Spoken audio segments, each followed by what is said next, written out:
Mala sokon dial nere ke shot gwan ka gat ke yamboy an mama mal dia ne ga dere Europe kana Africa ka America kan Canada ka Australia kan Asia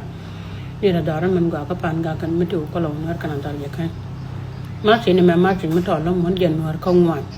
ngana dial ti sin ko ta ka America ti kan ti ka Australia ti ka Europe ti ka Africa ke lew ma sin ne me yen man general kan man politician ata gad kunu kan gwar ka Uganda ko ga nuara ko la ta pai joy ken ka kana ka kan ngu be Jackson nan daran me tala ja dar cha ga me cha contact ne ko dan de yen ta ka ga yen to de yen ko wara biya ta sin de yen bo biya ta sin ke de yen ko ka jango ko biya ta sin ke jangrang me ku yen gad ken wi ta ka dol gor ko jube wan dial gor kan tin kan gad jan ga nuara ko te chan ton ka ta ka gwan ken da ka gangre le dan ta ga tin ya gad ko la palia ya no no tik dun ka gad ko no ga no gad ko juba na ma ko da dak la ra jata lo ai lon ko me cha la fan kan wa da bata lo ai da bara ma ro da re wi mi cha le juba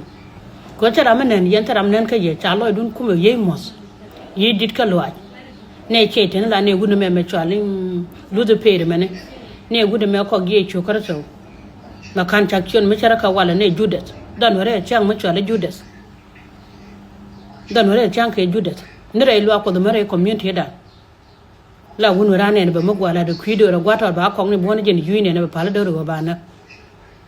ina ma cha ga longa ra la gu jen wan mamma lian mi chuma longa to ko chena bo go chara da nan ta ala ngam ba to ko ba gwa ngu gu chen ba nga che me chana go ba chon kel ka do ma me chara ka wan ngode chon kel ka do no ra ko na me di chen no go be ne ta kel ka do no ra cha me nyen kun gwara gad kun biya go de be ka ko nyal kan chana ti bi la ta ka gwam ko nyala de brother